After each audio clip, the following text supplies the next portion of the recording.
South ఇండియాలోనే biggest sorry store మన Varahi silks మన విజయవాడ ఎంజీ రోడ్ లో డిసెంబర్ 4వ తారీఖున ఘన ప్రారంభం. నమస్తే, వెల్కమ్ టు సుమన్ టీవీ. కోల్కతాలో ఇద్దరు ఇన్ఫ్లుయెన్సర్లు చేసినటువంటి పనికి మొత్తం కూడా దీని మీద పెద్ద ఎత్తున చర్చ జరుగుతుంది. అంటే సోషల్ మీడియా మోజులో పడిపోయి అంటే వైరల్ అవటం కోసం వాళ్ళు పూర్తిగా లైకుల కోసమో లేకపోతే ఇంకొక దానికోసమో ఫన్ కోసమో ఇలాంటివి వికృత మైండ్ సెట్ కలిగి ఉన్నారని కూడా చాలా స్పష్టంగా అర్థమవుతుంది. అయితే అందులో ఉన్నటువంటి అమ్మాయి కూడా ఇన్స్టా వేదికగా ఒక పోస్ట్ పెట్టింది. ఎస్, ఆ వీడియో మాదే, కానీ ఫన్ కోసం చేశామని చెప్పేసి మాట్లాడుతూ ఉంది. సో దీన్ని కొద్దిగా మనం చర్చించాల్సినటువంటి అవసరం కనిపిస్తుంది. ప్రస్తుతం యువత ఈ స్మార్ట్ ఫోన్లో సోషల్ మీడియాలో పడిపోయి పూర్తిగా పెడదారిన పడుతున్నారు అంటానికి ఇది ఒక ఎగ్జాంపుల్గా నిలుస్తుంది. దీని గురించి చర్చిద్దాం. సామాజికవేత్త యమునా పాఠక్ గారు ప్రస్తుతం నాతో పాటు స్టూడియోలో ఉన్నారు. మేడంతో మాట్లాడదాం. నమస్తే మేడం.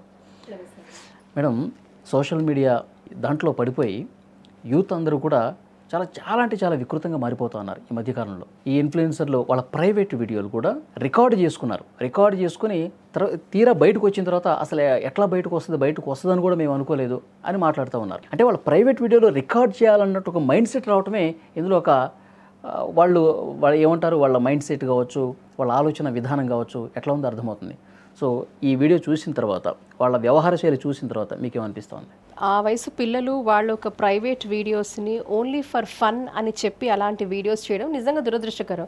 మరి మనం ఎప్పుడు కూడా ఇటువంటివన్నీ కూడా ఎక్కువైపోతున్నాయి. ఇప్పుడున్న నేటి సమాజంలో ఇటువంటి పోకడలు ఎక్కువైపోతున్నాయి అని మీరు చూస్తుంటే అసలు రూట్ కాజ్ ప్రాబ్లం ఏంటి అని మనం ఆలోచిస్తూ ఉంటే పేరెంటల్ గైడెన్స్ లేకపోవడం, వీళ్ళకి సరైన పేరెంటల్ గైడెన్స్ అనేది లేకపోవడం. చాలా వరకు పిల్లలు వాళ్ళు చేస్తున్న పనుల మీద నియంత్రణ, అంటే ఇప్పుడు సోషల్ మీడియా యూసేజ్ తీసుకోండి మీరు. ఈ సోషల్ మీడియా నియంత్రణ అనేది మీరు చూస్తే దాదాపు దేశ విదేశాల్లో ఈ చాలా వరకు ఒక రెస్ట్రిక్టెడ్ మోడల్స్ అనేవి వచ్చాయి. మీరు చూస్తే చైనాలో ఆల్మోస్ట్ 10 తర్వాత రాత్రి 10 దాటితే ఆటోమేటిక్గా బ్లాక్ అయిపోతాయి. యా, అండ్ కొన్ని దేశాలు ఈవెన్ ఫేషియల్ రికగ్నిషన్ ద్వారా కూడా యాప్స్ యాక్టివేట్ అయ్యి అవి పనిచేయడం మానేస్తాయి. సౌత్ కొరియా లాంటి దేశాల్లో మీరు చూస్తూ ఉంటే షట్ డౌన్ లా తీసుకొచ్చారు. ఇదేంటంటే 12 నుంచి అర్ధరాత్రి 12 నుంచి తెల్లవారుజామున 6 వరకు కూడా ఒక షట్ డౌన్ లా తీసుకొచ్చారు సౌత్ కొరియాలో. అలాగే యూకేలో ఆన్లైన్ సేఫ్టీ యాక్ట్ అనేది తీసుకొచ్చారు. ఇందులో మీకు రెస్ట్రిక్టెడ్ కంటెంట్ ఏదన్నా ఉంటే, అంటే రెస్ట్రిక్టెడ్, ఇప్పుడు ఇందాక న్యూడిటీ, అబ్సినిటీ, ఇటువంటివన్నీ కూడా ఏవైతే హానికరమైనది, అబ్జెక్షనబుల్ ఇవేమన్నా ఉంటే కూడా ఒక స్ట్రిక్ట్ యాక్ట్ ఒకటి యూకేలో తీసుకొచ్చారు. అదే మీరు యుఎస్ఏలో అయితే కంప్లీట్గా పేరెంటల్ గైడెన్స్ లేకుండా, పేరెంటల్ ఇది అనుమతి లేకుండా కూడా చాలా యాప్స్ ఓపెన్ అవ్వవు మీకు. సో ఆ రెస్ట్రిక్టివ్ మోడ్లో ఇలాంటి దేశాలన్నింటిలో కూడా చాలా స్ట్రిక్ట్గా కూడా చట్టాలు అమలు పరుస్తున్నారు. మరి మనము ఏ దిశలో ఉన్నారంటే ఇప్పటికీ మనకి నియంత్రణ లేకపోవడం దురదృష్టం, నిజంగా దురదృష్టకరం. భారత్లో మనం చేయాల్సినవి ఏవి ఉన్నాయంటే ఇంకా ఈ చట్టాలన్నీ కూడా పెద్దగా అమల్లో లేవు ఇక్కడ. అది వెరీ అన్ఫార్చునేట్. ఏం చేయగలుగుతాం మరి ఇలాంటి పరిస్థితుల్లో మనం ఏం చేస్తామండి అంటే ఖచ్చితంగా పేరెంట్స్ పిల్లలు ఏం చేస్తున్నారు, అసలు వీళ్ళు ఎవరితో, అంటే వీళ్ళ పియర్ గ్రూప్ ఇన్ఫ్లుయెన్స్ అంటాం, అంటే ఎటువంటి పియర్ గ్రూప్తో వీళ్ళు ఉంటున్నారు, అమ్మాయిలు కావచ్చు అబ్బాయిలు కావచ్చు, ఇక్కడ ఎటువంటి జెండర్ డిస్పారిటీ లేదు. సో పేరెంట్స్ వాళ్ళ పిల్లల ఒక పియర్ గ్రూప్ ఎవరితో మాట్లాడుతున్నారు, ఎలాంటి వాళ్ళతో స్నేహం చేస్తున్నారు, ఎలాంటి వాళ్ళతో ఇంటరాక్ట్ అవుతున్నారు. ఇంతకు ముందు అంటే ఫిజికల్గా మనం స్నేహితులను చూసేవాళ్ళం, ఇప్పుడు అది కూడా లేదు. ఇప్పుడు మీకు చూస్తే చాలా వరకు ఆన్లైన్ డేటింగ్ యాప్స్ పెరిగిపోయినాయి. ఆన్లైన్ డేటింగ్ యాప్స్, ఇందులో మీరు స్ట్రేంజర్స్తో కమ్యూనికేట్ చేస్తారు. వాళ్ళ ముక్కు మొహం తెలియదు, వాళ్ళు ఎవరో తెలియదు, కేవలం వాళ్ళతో చాటింగ్ కానివ్వండి, తర్వాత వీళ్ళతో మళ్ళీ వీడియో చాటింగ్, ఇప్పుడు ఇలాంటివన్నీ కూడా మనం చూస్తూ ఉన్నాం. ఒకటి కాదు, రెండు కాదు, ఎన్నో ఫ్రాడులెంట్ కేసెస్, ఇట్లాంటివన్నీ సైబర్ క్రైమ్స్ మనం చూస్తా ఉన్నాం. నానాటికే తీసుకురాకూడదు కదా మేడం, ప్రభుత్వాలు కూడా వాటికి ఎందుకు అనుమతిస్తాయి? నేను ఏమంటానంటే ఆ రెస్ట్రిక్టివ్ మోడ్, ఇప్పుడు ఇందాక మీతో చెప్పినట్టుగా China, USA, UK, south Korea, ఇలా అనేక దేశాలు, ఈవెన్ మిడిల్ ఈస్ట్, ఇట్లా అనేక దేశాలలో మీరు చూడండి రెస్ట్రిక్టెడ్, మీరు వెళ్ళి టైప్ చేయండి అక్కడ, ఒక రెస్ట్రిక్టెడ్ మోడ్లోకి వెళ్ళిపోతాయి, మీకు ఓపెన్ అవ్వవు, సైట్స్ ఓపెన్ అవ్వవు అసలు.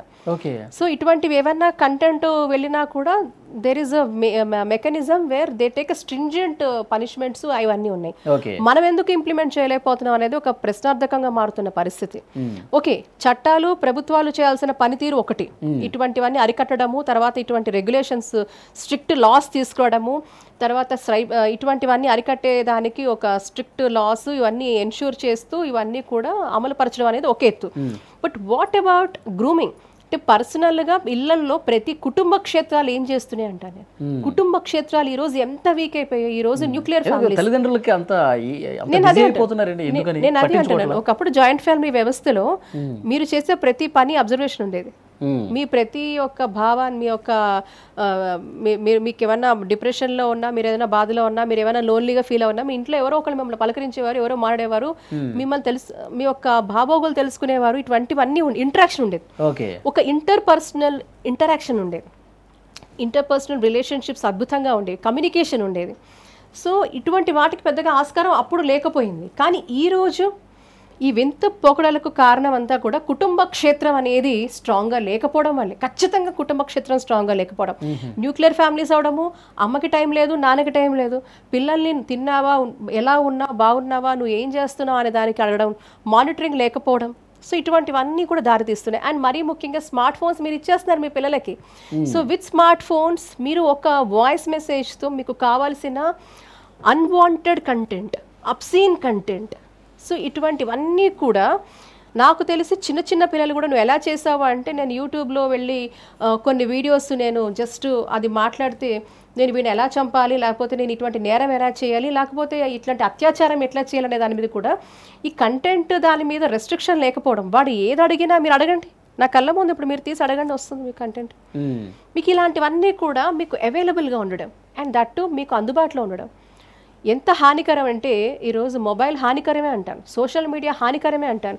మేలు చేసింది ఎంతో నాకు తెలియదు, నాకు తెలిసి మేలు కంటే హాని చాలా ఎక్కువగా ఉన్నాయి. ఇప్పుడు ఈ ఇన్ఫ్లుయెన్సర్లు కూడా, ఇన్ఫ్లుయెన్స్ అంటేనే వాళ్ళు వీడియోలు పోస్ట్ చేయటం, ఎన్ని లైక్లు వచ్చినాయి, ఎన్ని కామెంట్లు వచ్చాయి, ఈ వీడియోతో మనం ఎంత వైరల్ అయ్యాం, దట్ ఈస్ వియర్డ్ అండి.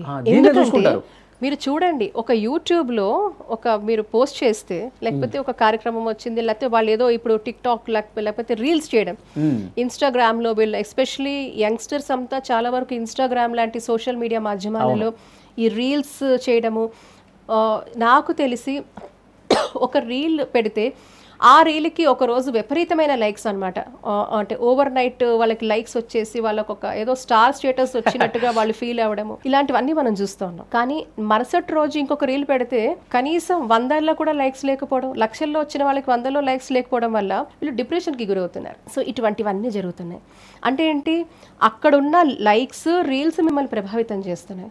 తద్వారా డిప్రెషన్లోకి, నాకు తెలిసి వినూత్నంగా చేయాలి వీడియోస్, వినూత్నంగా మాట్లాడితే జనాన్ని మనం ఆకర్షించే విధంగా మనం ఇన్ఫ్లుయెన్స్ చేయొచ్చు. ఆ ఇన్ఫ్లుయెన్స్ చేసి ఆ లైక్స్ కోసం అని, ఆ వ్యూస్ కోసం అని వీళ్ళు చెయ్యని వింత పోకడాలు లేవు.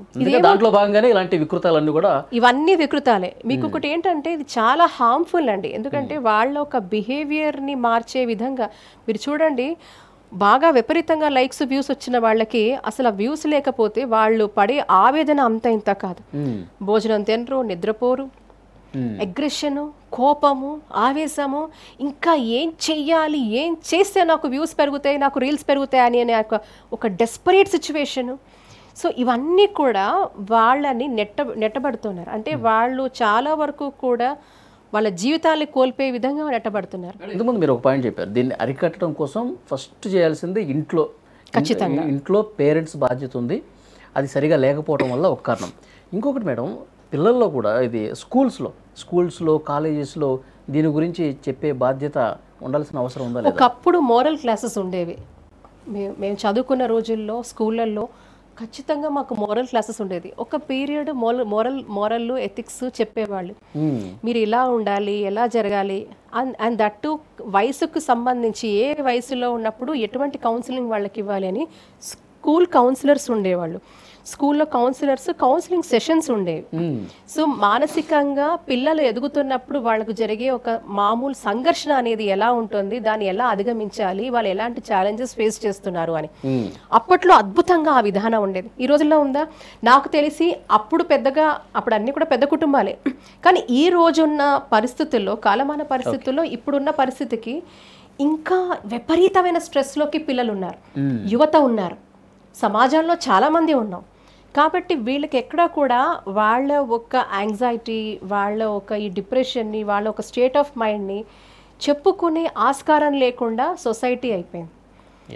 సో ఇది చాలా కూడా ఒక డార్క్ వెబ్ లాగా అయిపోయింది.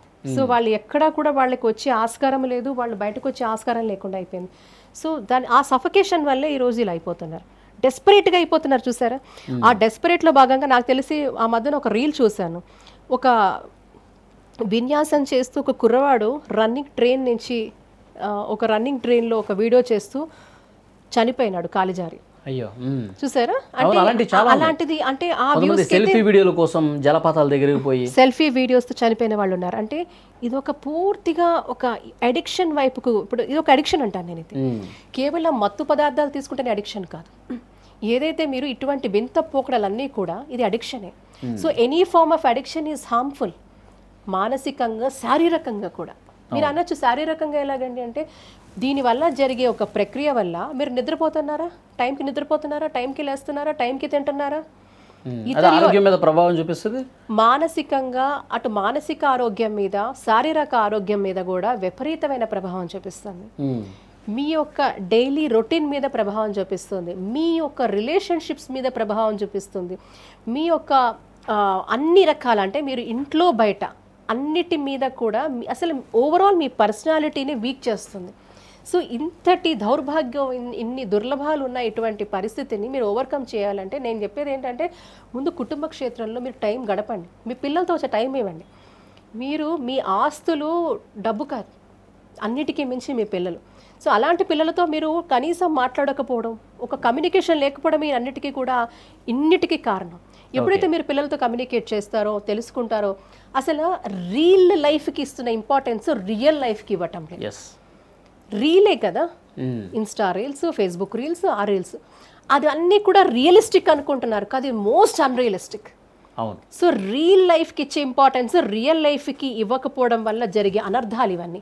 ఇది జరగకూడదు అంటే అటు కుటుంబాలు, అటు విద్యాక్షేత్రాలు ఇవన్నీ బలపడాల్సిన అవసరం ఉంది. అండ్ అన్నిటికీ మించి ప్రభుత్వాలు కూడా పూనుకొని ఒక స్ట్రిక్ట్ రెస్ట్రిక్షన్ తీసుకొచ్చి, ఒక లాస్ తీసుకొచ్చి అమలు పరిస్తే, అండ్ ఎవరైతే ఇప్పుడు న్యూడిటీని ప్రమోట్ చేస్తున్నారు, సరదాగా ప్రమోట్ చేశారా, వాళ్ళకి చట్టపరమైన శిక్షలు పడాలి. ఎప్పుడైతే మీరు ఒకరిద్దరికి చట్టపరమైన శిక్షలు, ఒకరిద్దరు కాదు, ఇలాంటి చేసే వాళ్ళందరికీ కూడా, ఇలా అబ్సెనిటీని ప్రమోట్ చేసే వీళ్ళందరికీ కూడా చట్టపరమైన శిక్షలు పడినప్పుడు ఇటువంటివన్నిటికీ కూడా ఒక అడ్డుపడే అవకాశం ఉంటుంది. సో చట్టం మీద వీళ్ళకి వీళ్ళకి లాస్ మీద భయం లేదు, పనిష్మెంట్స్ ఇస్తారని భయం లేదు. సో ఇటువంటి సైబర్ నేరాలు, ఇవన్నీ సైబర్ నేరాల్లో భాగమే. యూఆర్ ప్రమోటింగ్, అదేదో ఉత్సాహం కాదు. వీళ్ళు ఇన్ఫ్లుయెన్సర్స్ ఎలా అవుతారండి?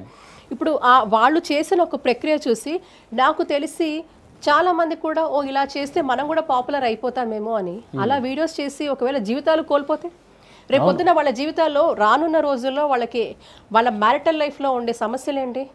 పబ్లిక్ డొమైన్లోకి వెళ్ళిపోతే, ఇందాక మీరు చెప్పారు కొన్ని పర్సనల్ గ్రూప్స్లో షేర్ అయిన వీడియో పబ్లిక్ ప్లాట్ఫామ్లో వచ్చిన తర్వాత నియంత్రణ ఉండదు, మనకు అడ్డుకట్ట వేసే అవకాశం లేదు. సో జీవితంలో ఇమాజిన్ వాళ్ళ పేరెంట్స్ ఎలా ఫీల్ అవుతారు, వాళ్ళ రిలేటివ్స్ ఎలా ఫీల్ అవుతారు, పూర్తిగా వాళ్ళ భవిష్యత్తే అంధకారం అయిపోయే పరిస్థితి. డెఫినెట్గా ఒక ఇమోషనల్ స్ట్రెస్, యాంగ్జైటీ ఎంత తీవ్ర స్థాయిలో వీళ్ళకు ఉంటుంది అంటే వీళ్ళు జీవితాన్ని కోల్పోయినట్టు, జీవితమే లేనట్టు ఒక రకంగా. కేవలం ఆ ఒక్క వ్యక్తికే కాదు, ఆ వ్యక్తికి సంబంధించిన కుటుంబ సభ్యులందరూ కూడా ఇందులో భాగమవుతారు, వీళ్ళందరూ ప్రే అవుతారు, కాబట్టి వీళ్ళందరూ ఆహుతైపోతారు. సో ఇలాంటి ఈరోజు నేను ఒకటే చెప్తానండి, ఈ వ్యూస్ కడుపు నింపవు, ఈ వ్యూస్ మన జీవితాన్ని బాగుపరచవు. ఉన్నతమైన ఆలోచనలు, ఉన్నతమైన జీవిత శైలి, ఉన్నతమైన జీవన మార్గం, ఇవన్నీ కూడా అందుకే అంటారు, ఎప్పుడైతే మీరు ఒక ఎథికల్ ట్రైనింగ్ అనేది ఉంటుందో, ఒక మారల్ ట్రైనింగ్ అనేది చిన్నప్పటి నుంచి ఉంటుందో, మీరు గ్రూమ్ అవుతారో, మీరు కండిషన్ అవుతారో, అలాంటి యువత, అలాంటి పిల్లలు ఇలాంటి మార్గం ఎప్పటికీ తీసుకోరు. Strong relationship between parents and children ఎప్పుడైతే స్ట్రాంగ్గా ఉంటుందో, వాళ్ళ మధ్యన ఇంటర్పర్సనల్ రిలేషన్స్ స్ట్రాంగ్గా ఉంటాయో, వాళ్ళ మధ్యన ఏవైతే కమ్యూనికేషన్స్ స్ట్రాంగ్గా ఉంటాయో, ఎప్పుడైతే వాళ్ళు ఓపెన్గా వ్యక్తపరుస్తారో, మాట్లాడతారో, డిస్కస్ చేస్తారో, ఎప్పుడైతే స్ట్రాంగ్ ఫ్యామిలీ సపోర్ట్ సిస్టమ్ ఉంటుందో, ప్రతి కుటుంబంలో ఉన్న ప్రతి వ్యక్తి పిల్లలతో ఆ సపోర్ట్ సిస్టమ్ స్ట్రాంగ్గా ఆ బంధం ఉంటే, అటువంటి ఫ్యామిలీస్లో ఇటువంటివి మనం చవి చూడలేం.